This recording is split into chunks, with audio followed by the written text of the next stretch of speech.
Welcome everybody to the Rocker Mike and Rob Presents show. I'm Rocker Mike. Hello, Rob Rossi, top How right. you How you doing, doing? Rob? Pretty good today. How you doing? All right, I'm doing good, doing good. And we have very special guest today. Somebody that I have to consider almost rock and roll royalty. Okay, and that is Suzi Ronson. Suzi was married to guitarist Mick Ronson. She also was involved with the early days of David Bowie, Yep. the Ziggy Stardust era. And she has written a fantastic book, which we're going to talk about, called Me and Mr. Jones, referring to David by his real last name. And welcome, Suzi. Welcome to the Rocker Mike and Rob Presents podcast. So much for having me. No problem. No problem. Now, this book came out last year. And I have to say, I just got done reading it 2 nights ago, and it's really a fantastic book. I'm not just saying that because you're here. It's really something that I learned a lot from it. It's meant to be like a funny book. Yeah, You read a lot of these books about people being involved with bands, and they look like I wanted mine to be amusing. I didn't want it to be a kind of a very sexual book, even though there's some sex in there. I wanted it to be amusing and what life is like on the road as a roadie. Yeah. Now, especially as a female roadie. Right. Well, we're going to talk about that because you were kind of a trailblazer when it comes to that. But what I really enjoyed, like just right off the bat with the book, was you start off, you're at a Beatles show, okay? Yeah. And you grew up, you were a teenager in the 60s in England, and that had to be an amazing time to grow up, right? I do actually. When I look around at the world today, I think it's the only consolation about getting old is I think that we were born in the best time. We seemed to have everything, apart from the music and the fashion. I mean, life was simpler. Yeah, it was simpler than easier. today.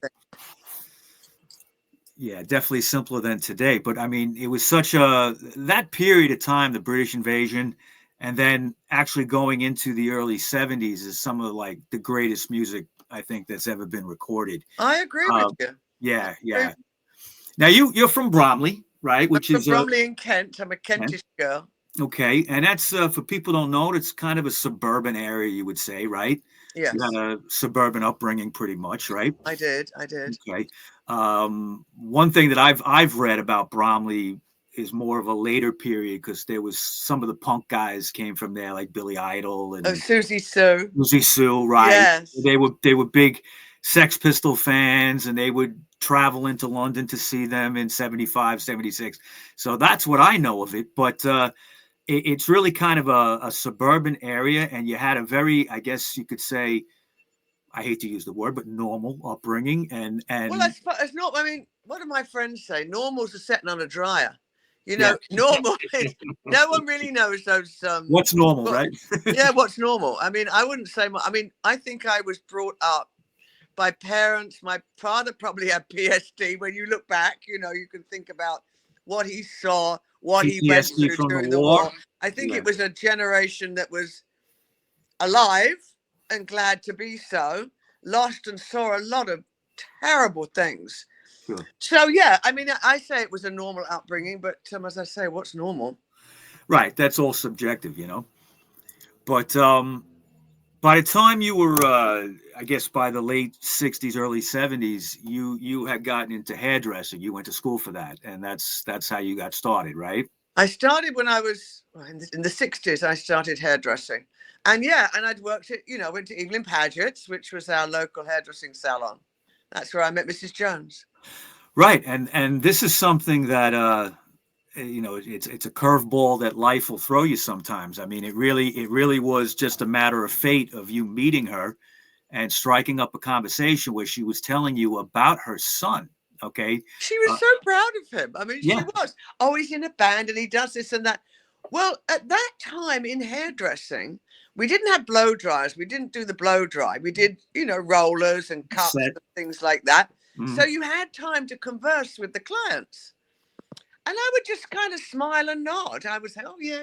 Another one banging on about her son. It wasn't, I didn't really register with me. Right. And it wasn't until she mentioned Space Oddity that my ears pricked up. I said, I've heard that on the radio. That was David's first. That was really David's first hit. Yeah. Big hit. It's been That a was couple a of big hit. years ago. It'd been a couple of years ago. So I thought he might be a one-hit wonder. That's what I thought. Yeah, I think that song came out in '69. Exactly. Yeah, and you were talking to her probably around 70, 71, right? 71 was when I met Mrs. Jones, and actually, in fact, the late 71 was when I met David and Angie. Okay, now you somehow through the mom, I think, get involved and become his stylist and hairdresser. You get introduced. How do you get introduced to him? Well, Mrs. Jones brought Angie into the salon. Gotcha. And my God, what a ball of fire that girl it was. I mean, number one, she was American. Yeah. I think I met an American on holiday in Spain, but I'd never met an American girl before. Tall, skinny. I mean, she was so chic. What she was wearing, you didn't find clothes like that in Beckenham. And I was just entranced by her, fascinated by her. She told me a bit about her life, running around the clubs all night, doing gigs. And she wasn't above taking a spotlight and trying to use it. She was very involved, Angie, at the beginning of them. So she invited me to the house to do her hair. That's how it originally started. So I got all my gear and I went up to the house and she opened the door. And I don't think she even recognized me for a minute. I think she'd completely forgotten that she'd asked me up there. But I went in and we had some tea. Right. And that's when I met David. And that was the night I cut his hair off. It was what was your first? What was your first impression of David? I didn't. He was so quiet. Right. He sat in a bay window. He had long blonde hair. He was flipping through some magazines. He wasn't particularly genial. He wasn't welcoming and hello and nothing like that. Silent and quiet. So they kind of fascinated me. I mean, it wasn't just them. It was where they were living. Haddon Hall was one of those old mansions that, if you had 6 kids and lots of help, that's where you lived. Huge. And it was decorated with dark blue carpet, dark blue ceiling. No, dark blue carpet, dark blue walls, and a silver ceiling. I mean, my house was crammed full of furniture and dog hair. I hadn't seen anywhere like this, So I think that impressed me as much as they did. Even today, I wonder how I had the courage to do that haircut, because he came over, he showed me this photograph. He said, "Can you do that?" As I'm saying yes, I'm thinking to myself, that's a girl's hairstyle. That was the first thing I thought. What you're referring to for the fans out that are listening is the classic, iconic Ziggy Stardust haircut. Yeah. At that point, like you said, David had long blonde hair. It was the Hunky Dory album cover era, and he asked you to do if you could do this haircut. It was a Japanese magazine, you're saying, right? It was. I think well, I look back later and it was Kansai Yamamoto model. Right. And it was just extraordinary. But of course, I'm a good hairdresser. There's no doubt about that. I'm good at hairdressing. So I said, yeah, sure, I can do it. Right, right. And I was cautiously optimistic, I cut it off and wouldn't stand up. It looked like a boy's hair, like a schoolboy's hairdo by the time I finished. But I knew about color and the chemicals. I said, David, the second we get color in your hair, it will stand up. And I was right. I mean, you use color and setting lotions and whatever. We didn't have much product in those days. There's everything for every kind of hair today. Right. I think we had a bit of soft setting lotion or dippity-doo over here. Dippity-doo. Yeah, do you remember? I do remember little jelly stuff, right? But I had yep. this at the salon. There was this anti-dandruff treatment from Germany. It was called Guard. Side effect: it set hair like stone. Wow. So I used that on his hair, and it worked beautifully. I didn't do that for a couple of days afterwards, though. Poor David had to suffer in silence for a couple of days, and I got the color as well a couple of days later. Yeah, that bright red was so. I can't even imagine what it was doing in our salon as I think back. It must have been a sample or something, because no one had colors like that. No one had ever seen that before, basically, at least on a male artist, Yes. At that point. But, David was, I've always thought of him as a chameleon in a way. Of course, through his whole career, he did change many times. Many times, yes. Many times. But this was a period where he was kind of getting away from a folkish sense a little bit. And you know, I mean, he was Davy Jones before he was David Bowie. Yeah. He had some singles out, some records, but nothing had really taken off. And then he wrote "Oh You Pretty Things" for Herman and the Hermits, I think, and that was a hit. So he did well with that. Yeah, yeah. David, it was like one of those moments, you know, sometimes when things come together. He'd met Tony DeFries, his manager. He had Angie. Right. He met Mick Ronson. Now, Mick Ronson changed the music. Exactly. I was going to say that Bowie, as much as he was an incredible and legendary artist and could always reinvent himself, he, you know, at this period of time and other times, but especially this period of time, he really couldn't have done it without certain people. Exactly. And I believe that, well, I mean, obviously you made the image, so I have to say you. And then also Angie for relentlessly promoting him. Exactly. Okay? I mean, to a point where it was obsession in a sense. That's what the impression I get in your book. You know, she was so hard. She was so I mean, as I say, there's a few people he couldn't have done without. Angie was one. DeFries was another. This manager, as much as he's been given such a bad rap, and you know, maybe he was some of those things, but he was fearless. He got amazing deals. He got David to America. I mean, I don't think he could have done it without him. And Mick Ronson turned Moon Age Daydream from a folk song into the rocker we know it today. Right. And, you know, a folk song before that. Right. I've heard the demos. Mick was not only a great guitarist, he was a great arranger, a great producer. The guy, I mean, I think now he gets more accolades than he probably ever did. Sadly, and it makes me sad that he's not here to hear them. You know, because after David, it was. I mean, it's so funny how trends change, isn't it? Like Mick and I, when Mick was first starting to do his solo work, he's still putting his mascara on. You know, he's still got his bleach blonde hair. Well, David changed. He knows he changed completely. Right. And then punk came in. And we suddenly felt old. It was like our time had come and gone and we didn't even see it coming. You know, it was I was down at a punk club with Glenn Matlock. Yes. And this band came on. And everyone's spitting at them. And I felt like my mum. I was like, what are they doing? I couldn't believe these guys were spitting at the band. And they sounded dreadful. Could they play 3 chords? Probably not. And Mick's a really nice bloke. You know, he'd smile at people and they'd just kind of glower at him. We left there. I said, Mick, do you want to leave? He said, yes. So we beetled our way out of that club because, frankly, they were terrifying with the spikes out their faces. I mean, it was a terrifying experience. And as I say, I felt like my mum. Well, you know, the punk scene, I mean, as you know, it was a sense of like out with the old, in with the new, and anything. And how, like overnight it. Right. I mean, the Clash had, lyrics like no Elvis, Beatles, or the Rolling Stones in 1977. That was one of their songs, and that was the attitude. But I mean, Matlock. And we've actually interviewed him. He's lovely, Glenn. I mean, he's a dear friend. And I don't remember. Bloke and really good entertainer. Yeah, and very talented. I don't remember if he said it off camera or he said it on our podcast. It was a few years ago.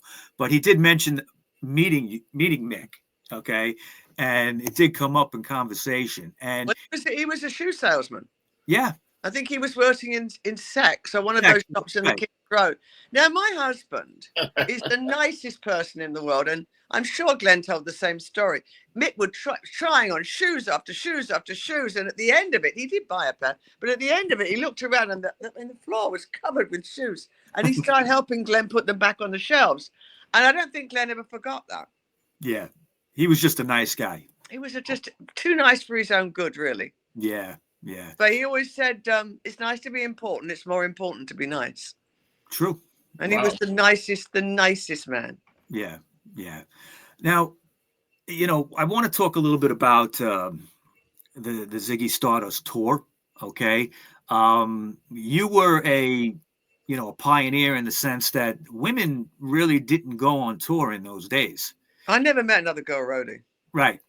But yet Angie and David asked you to come along to deal with the hair for the band and also for costumes and things like that. And I mean, it's when you watch, say, the Ziggy Stardust movie. Okay, Yes.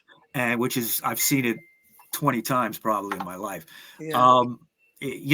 The costume changes, and that one part where I think it's a kabuki thing that he, the one costume rips and off. We rip his cape up and we rip his clothes up on stage. Yeah, that was exciting. That's all you did that. Yeah, well, that's me and somebody on the other side. Yeah, it was. I mean, David found Kansai, and David embraced that whole kabuki look. And then I was just told, "Oh, you're going to wear one of these now." And it was, I mean, kabuki theatre is very interesting. We went to Japan and we saw a bit of it. It's just to be invisible as you can be on stage while changing someone's outfit. Right. And he was getting into the mime stuff. Well, he was always a mime artist. He was a mime artist before he was a rock star. Oh, really? So he incorporated everything he'd ever known into his performance. And I mean, the costume changes got ridiculous at one point. One time I would change him in a guitar solo on the side of the stage. And it was challenging. More challenging was keeping those costumes together. I mean, sweat and salt, I mean, almost stand up by themselves by the end of a tour. They had two. They had kind of two of each costume, except for the Japanese ones. But I'm not a seamstress. Things break or things, and you have to fix them. Very hard to dry clean them because of the schedule. And I was also terrified to let them out my sight because, who knows. It was okay, though. It worked out, but it was nerve-wracking, but it was exciting and fantastic. Yes, it was great. One high point in the book that stood out for me is I believe it was before the Ziggy Stardust tour. Angie and David go to New York to see Elvis. Can you imagine? Could you imagine that? Okay. I mean, I saw, and David, I mean, as I'm getting him ready to leave, David's walking around and he's saying, oh, he's going to meet Elvis and he must be shorter and he must be looking up at him and he must seem like the heir apparent. He said, and David was talking as if he was going to be as big as Elvis. And this is early, I'm looking at him thinking, Elvis, I mean, in my day, Elvis was the most massive star. Sure. Yeah. So I was shocked at the confidence that he was projecting that he was going to be as big as Elvis Presley. Well, the drive he had from the very beginning. Drive he had. Yeah. When I was researching the book, I was looking back at, I've got a whole slew of books about David. And the thing that got me from when he was 15, he was out there playing at any pub 5 nights a week, any pub, anywhere, any club, anyhow he could play for anybody. David would do it, just him and a guitar. Right. I think that's got a lot to do with the fact how well he did. I mean, his work ethic was incredible. Right. And Angie was right there promoting him. With him. Pushing him along. Right. And one thing that has to be noted, I don't think not everybody makes the connection, but Elvis was on RCA. Yes. And in those days, David was on RCA also. Well, he got signed. That's when he got signed, was when he went to New York to see Elvis. Mm-hmm. I mean, Elvis was RCA were a washing machine company before they had Elvis. They weren't into music. But the other thing I think I realized that we were around during music business's infancy. I read some books about other managers of that day, and we were just making it up as we went along. We really were. It was incredible. Yeah, I mean, it's so today. It's so oh la la. Different world today, but you guys set the mold for tours and all that. Yeah. Exactly how things are supposed to be done. One thing that I found interesting was David didn't fly. No, I think he looked at Richie Valens. And that plane that went down, and he said, "I worked so hard to get this far. I'm not now going to be killed." in But an that had airplane to crash. slow. And he That had had a to little slow things. premonition that might happen to him. That had to slow things down, though. It did, but we got stuck places. I was about Beverly Hills Hotel for a week. That wasn't bad. No, hanging out. Yeah, that's all good. Phoenix, Arizona, sitting by a pool. I mean, for British people in the sunshine in the middle of a desert, it was lovely. Yeah. So for us, that was the first tour. The second tour was very different. Mm-hmm. It was faster. It was much more, spun out 7 nights in Philadelphia, 2 shows a day. That was hard work. The Tower Theater, right? Tower Theatre, what a great theatre. But we yeah. did 7 days there, 2 shows a night on the second tour. Now, trying to hold the costumes together for that was no picnic. And those guys, they were tired at the end of that. I'm sure. Yeah. And, one thing, too, that I noticed in the book, and you really didn't pull any punches.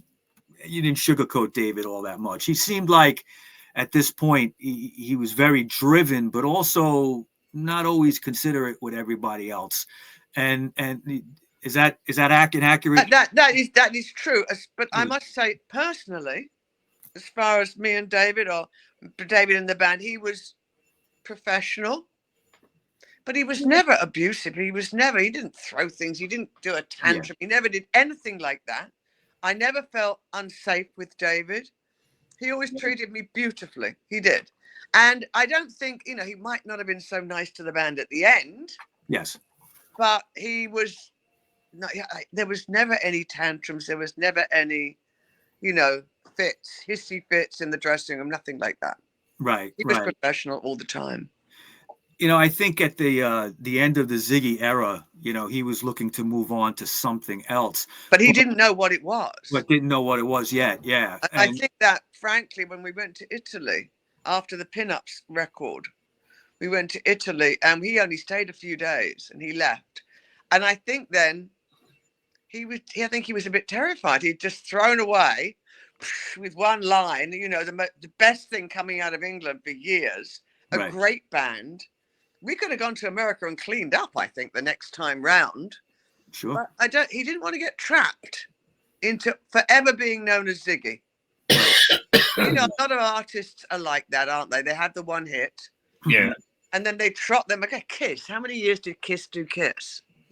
50 years. Yeah. Well, David wasn't going to do that. And he was right, really. Looking back at it, I mean, when you do look back at things, you do see things differently than you do at the time. Right.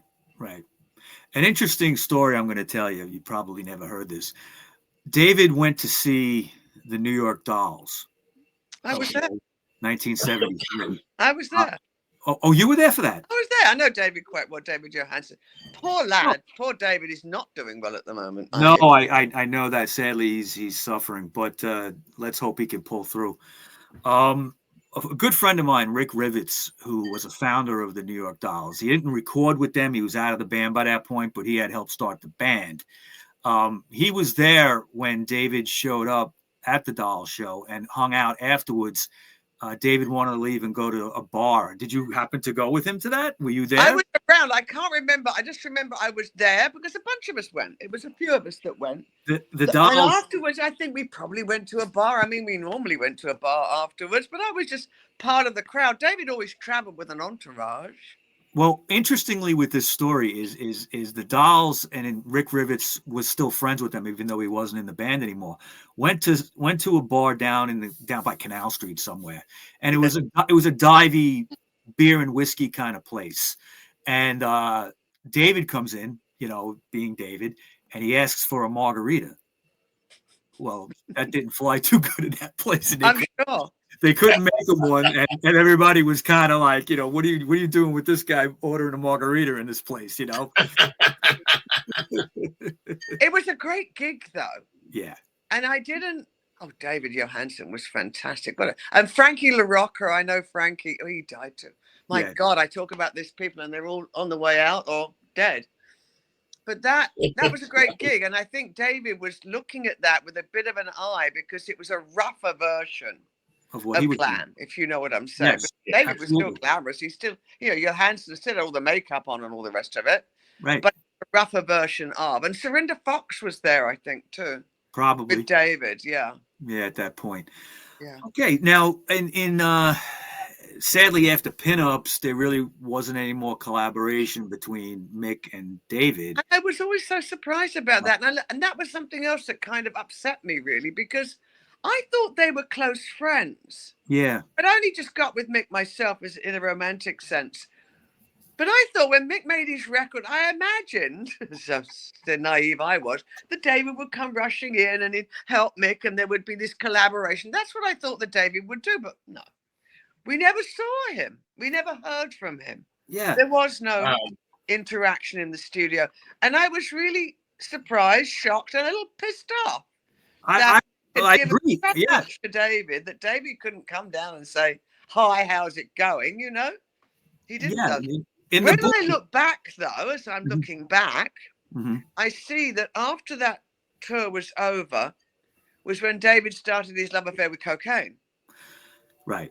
Now, I know a little bit about cocaine, and it is a one-dimensional drug. I mean, sure, you do that, you do it, and if you're addicted, like I believe he was, that's kind of all you think about.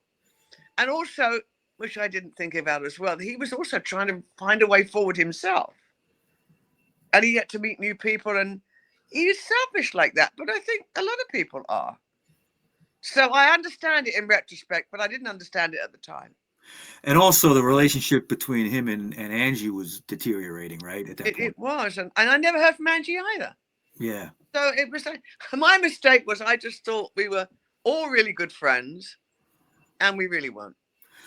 Yeah. Well, that's, his drive to change and be a huge star was probably the reason. And Angie's drive to try and keep him as her husband was her focus, I'm sure. Right. I mean, they had a very interesting relationship. Many girls. Yeah, a very interesting relationship there with themselves. Well, at first, I think it was he would tell her about everything. He'd tell her about the girls that he seduced on the road, and they would laugh about it and this and that. But that changed. Yeah.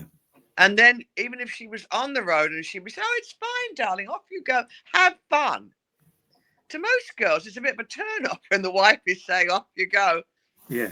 And I think David didn't want that. He didn't want her there. Right. But so at that point, Ian Hunter comes into the scene. Oh, I saw him last weekend, Ian. Oh, how is he? Good? He's doing good. He looks great. He's 85, He's amazing. He looks amazing. He really does look good. Yeah. I mean, the last time I saw him was the Mata Hoople reunion in 2019. Oh, did you? I was there too. I saw at the Beacon? Yeah. No. I saw them in London. In England, yeah. Yes, that's right. Sadly they had to cut that tour short because he had that hearing problem, the tinnitus. Yeah, that's right. That's when it started. He still has a little issue with that hearing thing. Yeah, but I'm glad I got to see him as Mata. And now Button Buffin and Pete are both gone now. I know. I feel like you're standing on a platform, It's inevitable. It's part of life. It is. Yes. But so he comes along and he puts a band together. Mick is involved and they record his first solo album, the self-titled Ian Hunter.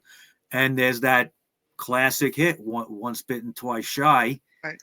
Okay, which would be recirculated in the late 80s with the glam band, the hair metal band, Great White. Oh, yeah. Yes, they did a good job on it. Yeah, they did. Good job. The singer passed away recently too. Oh, he did. Yeah, Jack something. I forget his last name. That's right. Yes, I remember seeing that on social. Yeah. Yeah, but that's such a great record, and he would continue to work with Ian through the 70s. In on studio records. Did he always tour with him, or not always? Right. Not always, because Mick did the Bob Dylan thing. Right, the Rolling Thunder Review. And tried to do, try to put another band together. I mean, Mick was so talented, but a front man, someone with a front man is one thing, but when he had to stand up front by himself, right, with playing the guitar, doing all the guitar solos, doing the singing, trying to, for Mick, it wasn't the way. He wasn't Pete Frampton. He wasn't. Yeah. And neither did he want to be. Right. He needed a band, basically. He needed. And I think the thing is, the sad thing about it is, I think that if Mick had lived, he was only 46 when he died, remember? Right. If he had lived, I think he would have played with David again. I think he would have done things that he wanted to do, like orchestrate film music and things like that. I mean, look at Lou Reed, Walk on the Wild Side. Yes. The piano on Perfect Day. Did you ever hear a better piano player than Mick Ronson at that particular time? No, the strings, Mick the arrangements he did on Walk on the Wild Side. Mm-hmm. It's that record, to me, is one of my favorites. It's so great good. record. I couldn't agree more. Transformer is just one of those timeless. Brilliant record. And when you heard it at the beginning, when I first went to the studio, there's Lou in the corner and he's just on his guitar. He's not completely compos mentis, and he's just strumming through these songs. I don't know how they managed to pull that record out of him, but they did. Yeah. And Mick was a massive part of that. It was much more Mick's record than David. I think David got the production credit just because of his name. But Mick Mick got the production credit, but he didn't get paid. He didn't get paid, right? He got a credit, but but when you listen to like Satellite of Love, okay, and you hear David in the background, but also the arrangement is all Mick, and also, like you say, Perfect Day, beautiful song, the piano, a New York Conversation. Having the courage to leave it just as it was, like a little naked song. Right. But it was such an interesting, unusual little song. Mick pushed for that song to be on the record. I don't think they were going to do it. And Mick, it's a fabulous little song and so different. And actually, now that I think of that song, is like there's certain tracks on his solo stuff, Mick's solo stuff, that kind of go into that area a little bit, the way New York Conversation. Yes, they do. Like, what is it? Only After Dark, I think. Only After Dark. Billy Porter. Right, Billy Porter. Right, yeah. Right. I mean, those two records, Slaughter on 10th Avenue and Play Don't Worry. Play Don't Worry. Excuse me, Play Don't Worry. Yeah.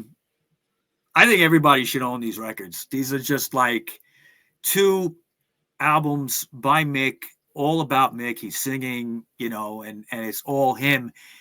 You can hear bits of what was Ziggy kind of stuff, but it's really like a totally original music.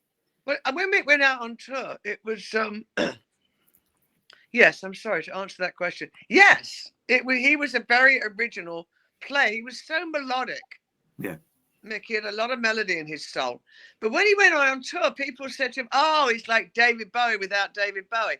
It made me so cross because Mick was half of David Bowie. He was half of the stage performance. Yeah. He was half of it in the studio. He might not have written the lyrics, but I do bet, and sometimes it annoys me that when Mick would sit down with David in the music room and he'd crank out a little riff, David would be like, "Oh, that's a nice riff. I think I'll take that and use it for a song." Absolutely. That's exactly how Mick was so scared of being sent back to Hull.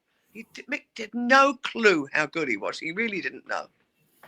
So I think he was scared to say, "Well, wait a minute, that was my riff," or "Wait a minute, that was." I think because if anyone did that with David, they were gone. So many people have told me about that. Since Mick died, or since I've toured with other people, I'm like, it's a similar story. Right. You give David a line, you give David a lick, he picks it up, he takes it. Hanif Qureshi said to me that he was one of the first people in Beckenham that did those cutout lines with songs. And when David made it into a song, Hanif said, called him up. He said, "Well, that's part of my song." And David hung up and never spoke to him again. Oh, man. Really? Yeah. David could be cold. Yeah. So nervous of that happening to him. And he didn't want to go back to Hull. And he did it. He didn't care at the time. I think maybe later he cared, but he didn't care at the time. I think the person he bared his soul to about that stuff was Morrissey. Oh. That was the last record Mick did before he died, was Morrissey. Right. And Morrissey's done a couple of interviews that are scathing about David. Wow.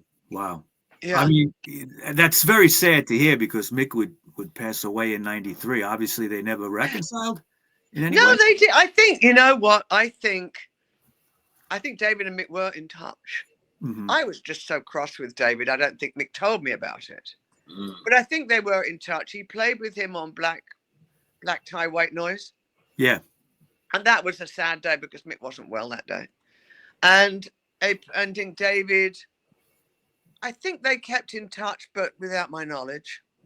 One thing that probably would have happened if he lived is Bowie's 50th birthday at Madison Square Garden.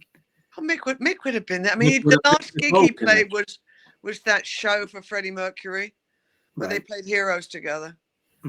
That's the last show Mick played. But it's a shame, as I say. David changed as he got older too. I think he became a much nicer person. When he married a man, he had another daughter. You see him smiling and more relaxed when he stopped drinking, when he stopped doing drugs. Isn't that just a coincidence? He became relaxed, maybe, in his own, he had the money, he had the success, he had the fame. And I think he relaxed and became the person he probably always was underneath. And it's a shame that Mick died, because I think if he hadn't died, Mick too would have found his own way. And I think they'd have been friends and done stuff together. I'm sure they would have. I'm sure they would have. Definitely. They would have had to. And who knows? There could have been a Spiders reunion or something like that. Yeah. Definitely made sure that we got, everything was sorted out properly. But I don't blame David totally for that lack of money, because got the manager involved there too. There wasn't any money. Yeah. It all looked like we've got tons of money. My God, you don't stay at the Beverly Hills Hotel for 3 weeks, or, the Plaza Hotel in New York, or go to the Dorchester for a press conference. That all costs money. Sure. So that's where the money went, was in the promotion. But there was really nothing left after Tony. I don't think there was. I don't think David got any real money until long after the Spiders. Probably the Let's Dance era. Yeah, Let's Dance probably put him over the top. He was getting some before then. But he had a horrible acrimonious breakup with DeFreeze. Yeah, that's well known. Very difficult breakup with Tony. And I don't think, but I think he changed. So he was young when I met him. David, we were all so young. I was 22. Mm-hmm. We were all so young. One thing that I, and I don't want you to take this in a critical way, but with your book, okay, me and Mr. Jones, it left me wanting more.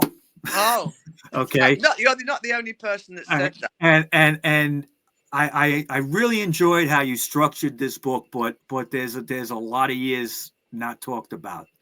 And as we speak, I'm working on something called Me and Mr. Ronson. I had a feeling. I knew you would go with that too. Wow. Yes, it takes up from when we come back to America and go to Woodstock. Yeah. Mick performing a band. So I'm a couple of chapters in, but I'm working on that. Yeah, there's the whole Ian Hunter era. And then Ellen Foley, all those people that Mick was involved with, the band, Rick Danko, Levon Helm. Yes. All the people in Woodstock. Right. Yes, I'm repiecing that together as we speak. It's what I'm trying to work on now. That's fantastic. And I knew in my head you were going to call it Me and Mr. Ronson. Did you? Yeah, I gave me that idea. I mean, I didn't think about it. And then someone wrote to me, you should do another book and call it Me and Mr. Ronson. I said, oh, what a great idea. What a great title.